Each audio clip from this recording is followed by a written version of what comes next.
everybody, and welcome to this video. I thought since Halloween was coming up, we could read some very spooky poems together. I have my ancient book full of the spookiest poems, and if you stick around, I will read them all for you.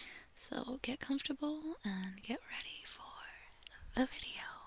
Okay, and this first poem is called Ride by Nights. It is by Walter de la Mare. Up on their broomsticks, the witches stream, crooked and black, and the crescents gleam. 1 foot high and 1 foot low, bearded, cloaked, and cowled they go. 'Neath Charlie's wane they twitter and tweet, and away they swarm 'neath the dragon's feet. With a whoop and a flutter they swing and sway, and surge pell-mell down the Milky Way.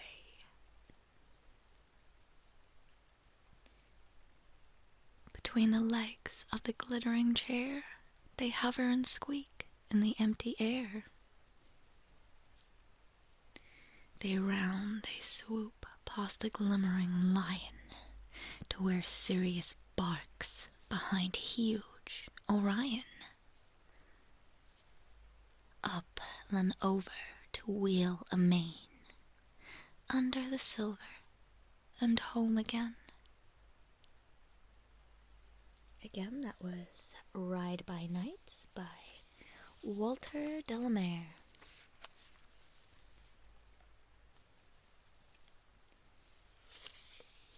Keeping in theme with witches and Walter de la Mare, this next poem is called The Little Creature. Twinkum, twankum, twirlum and twitch. My great-granddam, she was a witch. Mouse and wainscot, saint and niche, my great-granddam, she was a witch.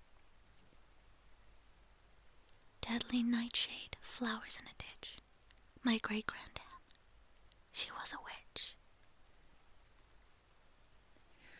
Long through the shroud it grows, stitch by stitch.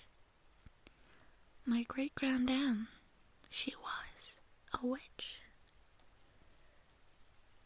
Wean your weakling before you breach. My great-granddam, she was a witch. The fattest pigs but a double flitch. My great-granddam, she was a witch. Nightjars rattle, owls scritch. My great-granddam, she was a witch. Pretty and small, a mere nothing at all, pined up sharp in the ghost of a shoal. She'd straddle her down to the kirkyard wall, and mutter and whisper and call and call. Red blood out and black blood in. My nanny says I'm a child of sin. How did I choose me, my witchcraft kin? Know I as soon as dark dreams begin. Snared is my heart in a nightmare's gin. Never from terror I out may win. So dawn and dusk I pine, peak thin, knowing scarcely the other from which. My great-granddam, she was a witch. Again, that was The Little Creature by Walter de la Mare. This next poem is a long one, So I hope you will make yourself comfortable. It is called The Fear, and it is by Robert Frost. A lantern light from deeper in the barn shone on a man and a woman in the door, and threw their lurching shadows on a house. Nearby, all dark, in every glossy window, a horse's hoof pawed once on the hollow floor, and the back of the gig they stood beside moved in a little. The man grasped a wheel. The woman spoke out sharply. "Whoa, stand still. I saw it just as plain as a white plate," she said. As the light on the dashboard ran along the bushes at the roadside, a man's face. You must have seen it too. I didn't see it. Are you sure? Yes, I am sure. It was a face. Joel, I'll have to go look. I can't go in. I can't and leave a thing like that unsettled. Doors locked and curtains drawn will make no difference. I have always felt strange when we came home to a dark house after so long an absence, and the key rattled loudly into place, seemed to warn someone to be getting out. At one door as we entered, at another. What if I'm right, and someone all the time... Don't hold my arm. I say it's someone passing. You speak as if this were a traveled road. You forget where we are. What is beyond, that he would be going to or coming from at such an hour of night, and on foot too. What was he standing still for, in the bushes? It's not so very late. It's only dark. There's more in it than you are inclined to say. Did he look like... He looked like anyone. I'll never rest tonight unless I know. Give me the lantern. You don't want the lantern. She pushed past it and got it for herself. You are not to come, she said. This is my business. If the time's come to face it, I'm the one to put it the right way. He'd never dare listen. He kicked a stone. Hear that? Hear that? He's coming towards us. Joel, go in, please. Hark. I don't hear him now, but please go in. In the first place, you can't make me believe it's... It is. Or someone else he sent to watch, and now's the time to have it out with him while we know definitely where he is. Let him get off, and he'll be everywhere, around us, looking out of trees and bushes, till I shan't dare to set a foot outside, and I cannot stand it. Joel, let me go.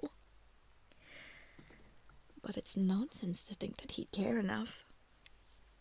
You mean you could not understand his caring? Oh, but you see, he hadn't enough. Joel, I won't, I promise you. We mustn't say hard things. You mustn't either.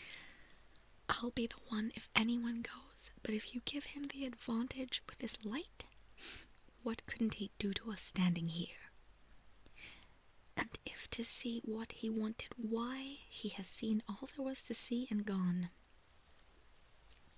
He appeared to forget to keep his hold, but advanced with her as he crossed the grass. What do you want? She cried to all the dark.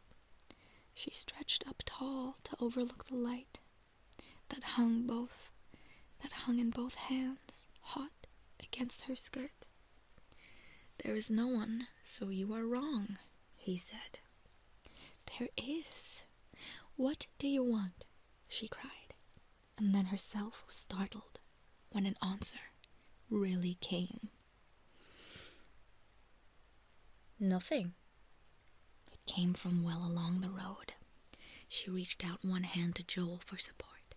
The smell of scorching woolen made her faint. What are you doing round this house at night? Nothing. A pause. There seemed no more to say. And then the voice again. You seem afraid. I saw by the way you whipped up the horse. I'll just come forward in the lantern light and let you see. Yes, do. Joel, go back. She stood her ground against the noisy steps that came on, but her body rocked a little. You see? The voice said. Oh. She looked and looked. You don't see? I've a child here by the hand. A robber wouldn't have his family with him. What is a child doing at this time of night? Out walking. Every child should have the memory of at least one long after bedtime walk. What, son? Then I shouldn't think you try to find somewhere to walk. The highway, as it happens. We're stopping for the fortnight down at Dean's. But if that's all, Joel, you realize, you wouldn't think anything. You understand? You understand that we have to be careful. This is a very, very lonely place. Joel, she spoke as if she couldn't turn. The swinging lantern lengthened to the ground. It touched. It struck. It clattered. And went out. That was The Fear by Robert Frost. What do you think that person was doing there in the middle of the night? Very strange. I would probably be pretty afraid myself. Well, that's where the poem ends, so I guess we don't know what happens next. This next one is one of my personal favorites because of how absolutely absurd it is. It is called My Sister Jane by Ted Hughes. I think it's just delightful. Alright, here goes. And I say nothing, no, not a word, about our Jane. Haven't you heard? She's a bird, a bird, a bird, a bird. Oh, it never would do to let folks know. My sister Jane's nothing but a great big crow. Each day we daren't send her to school. She pulls on stockings of thick blue wool to make her pin crow legs look right, then fits a wig of curls on tight.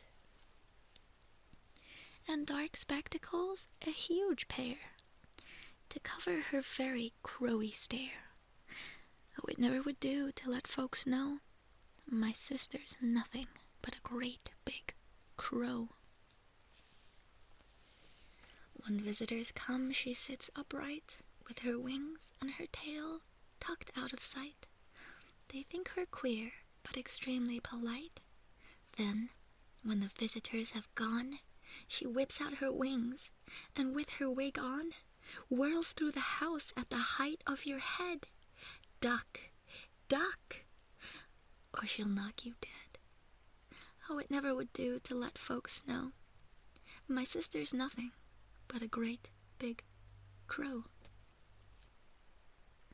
At meals, whatever she sees, she'll stab it, because she's a crow, and that's a crow's habit. My mother says, Jane, your manners, please. And then she'll sit quietly on the cheese, or play the piano nicely by dancing on the keys. Oh, it never would do to let folks know. My sister's nothing but a great big crow. That was My Sister Jane by Ted Hughes. I love it. It's a delight. This next one is called The Maid Freed from the Gallows. A little bit of a spoiler there, but anyway. It's by Anon, which means we don't actually know who wrote the poem. Be like that sometimes. O good Lord Judge, and sweet Lord Judge, peace for a little while. Methinks I see my own father come riding by the stile. O father, a little of your gold, and likewise of your fee, to keep my body from yonder grave, and my neck from the gallows tree? None of my gold you now shall have, nor likewise of my fee, for I am come to see you hanged, and hanged you shall be. O good Lord Judge, and sweet Lord Judge, peace for a little while. Methinks I see my own mother come riding by the stile. O mother, a little of your gold, and likewise of your fee, to keep my body from yonder grave, and my neck from the gallows tree. O good Lord Judge, and sweet Lord Judge, peace for a little while. Methinks I see my own brother come riding by the stile. O brother, a little of your gold, and likewise of your fee, to keep my body from yonder grave, and my neck from the gallows tree. None of my gold now shall you have, nor likewise of my fee, for I am come to see you hanged, and hanged you shall be. None of my gold now shall you have, nor likewise of my fee, for I am come to see you hanged, and hanged you shall be. O good Lord Judge, and sweet Lord Judge, peace for a little while. Methinks I see my own sister come riding by the stile. O sister, a little of your gold, and likewise of your fee, to keep my body from yonder grave, and my neck from the gallows tree.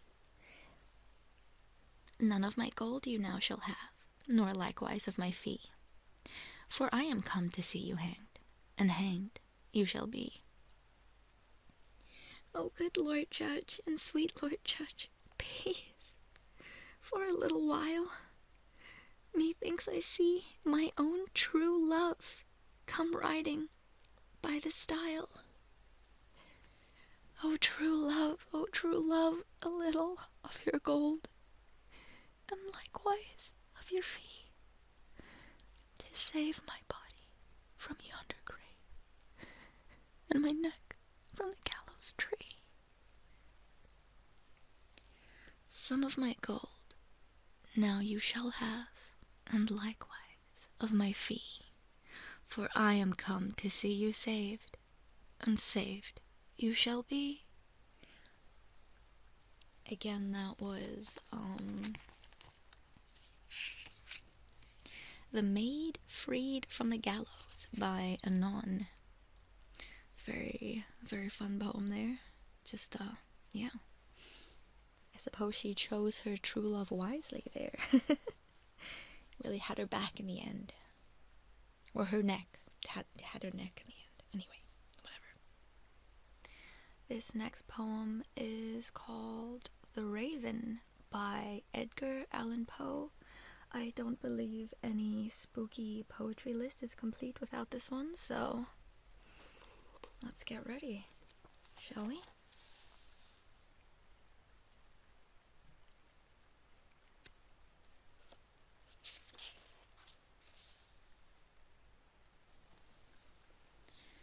Once, upon a midnight dreary, while I pondered, weak and weary, over many a quaint and curious volume of forgotten lore, while I nodded, nearly napping, suddenly there came a tapping.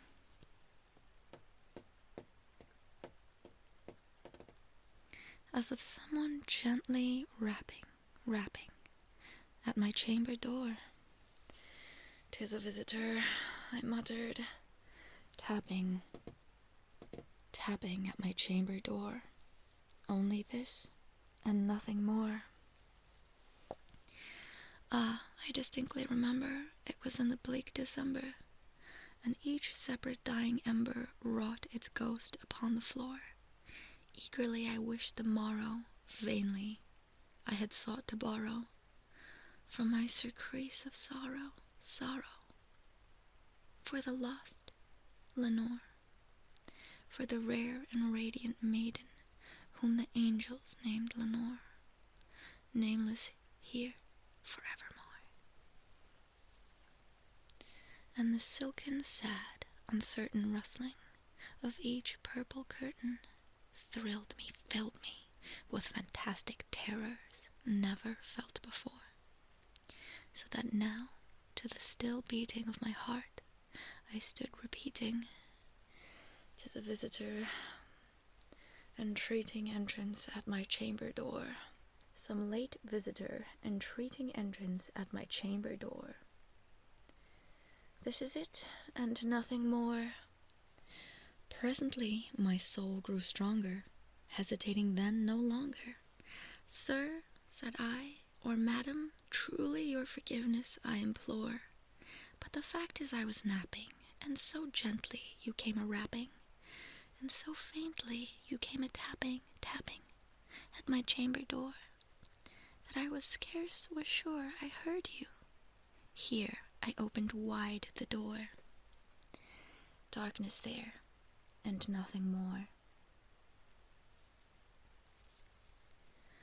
Deep into that darkness peering, long I stood there, wondering, fearing, doubting dreams no mortal ever dared to dream before.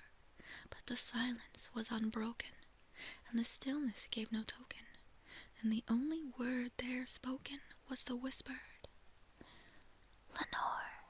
This I whispered, an echo murmured back the word, "Lenore." Merely this, and nothing more. Back into the chamber turning, all my soul within me burning, soon again I heard a tapping, somewhat louder than before.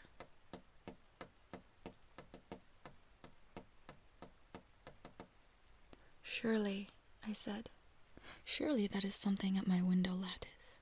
Let me see then what threat is, and this mystery explore. Let my heart be still a moment, and this mystery explore. 'Tis the wind, and nothing more." Open here I flung the shutter, when, with many a flirt and flutter, in there steeped a stately raven of the saintly days of yore. Not the least obeisance made he, not a minute stopped or stayed he, but with mind of lord or lady perched above my chamber door, perched upon a bust of Pallas just above my chamber door, perched and sat, and nothing more. Then this ebony bird beguiling my sad fancy into smiling, by the grave and stern decorum of the countenance it wore, "Though thy crest be shorn and shaven, thou," I said, "art sure no craven, ghastly, grim, and ancient raven, wandering from the nightly shore. Tell me what thy lordly name is on thy night's Plutonian shore?" Quoth the raven, "Nevermore." Much I marvelled this ungainly fowl to hear discourse so plainly, though its answer little meaning, little relevancy bore. For we cannot help agreeing that no living human being ever yet was blessed with seeing bird above his chamber door, bird or beast upon the sculpture bust above his chamber door, with such a name as Nevermore.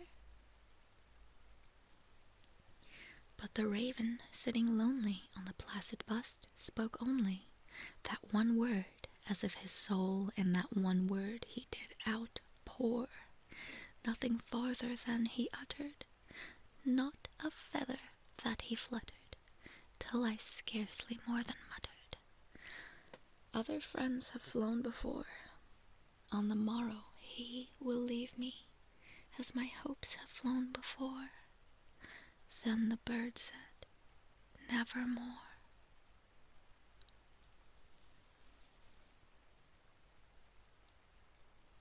Startled at the stillness broken by reply so aptly spoken, "Doubtless," said I, "what it utters is only stock and store, caught from some unhappy master, whom unmerciful disaster followed fast and followed faster, till his songs one burden bore, till the dirges of his hope that melancholy burden bore, of never, nevermore.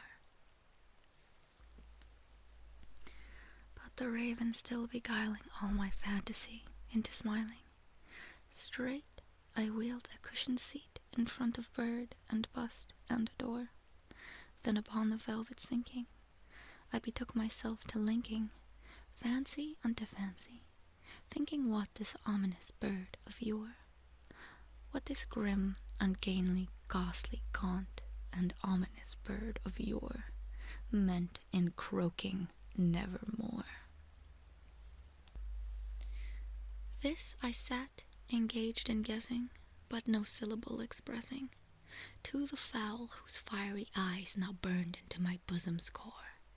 This and more I sat divining, with my head at ease reclining, on the cushion's velvet lining that the lamplight gloated over, but whose velvet violet lining with the lamplight gloating over, she shall press, ah, nevermore.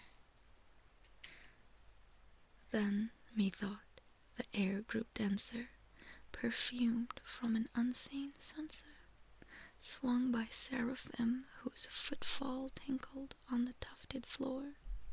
Wretch, I cried, thy God hath lent thee, by these angels, he hath sent thee respite, respite, and nepenthe from thy memories of Lenore.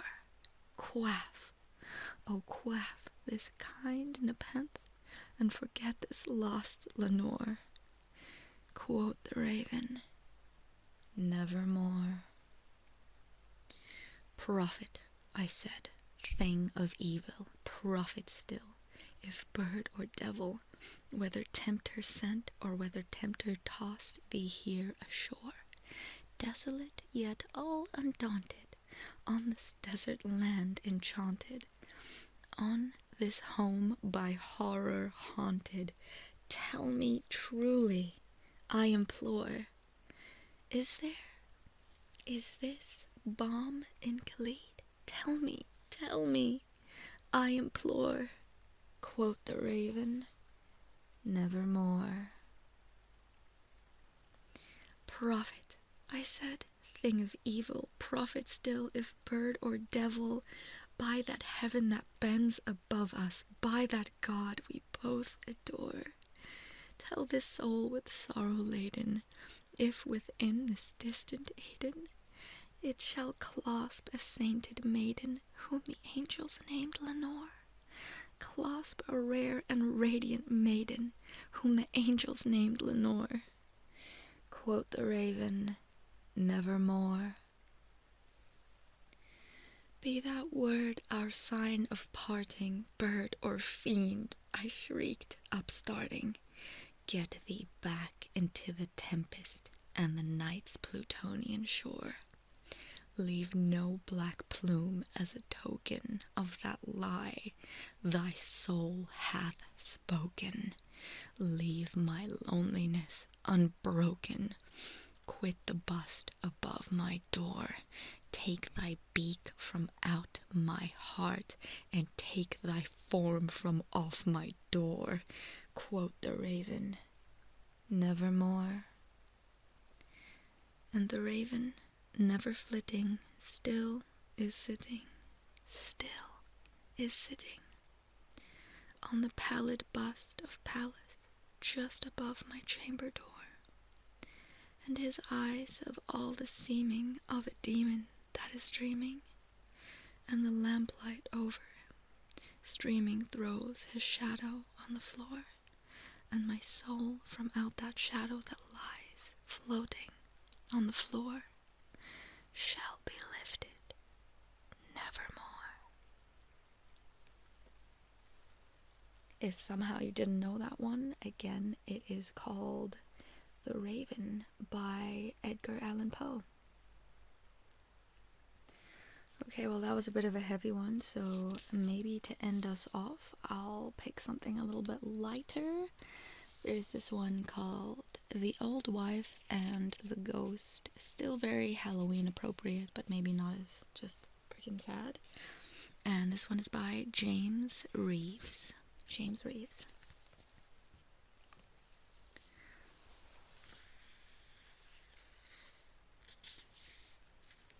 There was an old wife, and she lived all alone in a cottage not far from Hitchin. And one bright night, by the full moonlight, comes a ghost right into her kitchen. About that kitchen, neat and clean, the ghost goes pottering around. But the poor old wife is deaf as a boot, and so never hears a sound. The ghost blows up a kitchen fire as bold can be. He helps himself from the larder shelf, but never a sound hears she. He blows on his hands to make them warm, and whistles loud, wee-hee! But still as a sack the old soul lies, and never a sound hears she. From corner to corner he runs about, and into the cupboard he peeps. He rattles the door and bumps on the floor, but still the old wife sleeps. Jangle and bang go the pots and pans, and he throws them all around, and the plates and mugs and dishes and jugs, he flings them all to the ground. Madly the ghost tears up and down and screams like a storm at sea. At last the old wife stirs in her bed, and it's, "Drat those mice," says she. Then the first cock crows and morning shows, and the troublesome ghost's away. But oh, what a pickle the poor wife sees when she gets up the next day.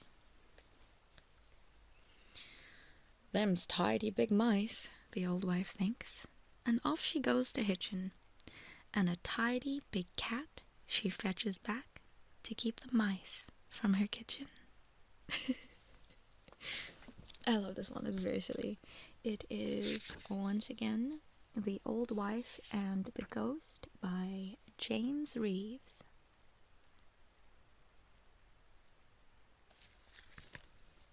I hope you guys enjoyed this video. I don't normally do poetry readings, but if you guys really like this sort of thing, just let me know, and maybe I could do some more themed poems for you all. But yeah, let me know what your favorite one was in the comments, and happy Halloween, everybody!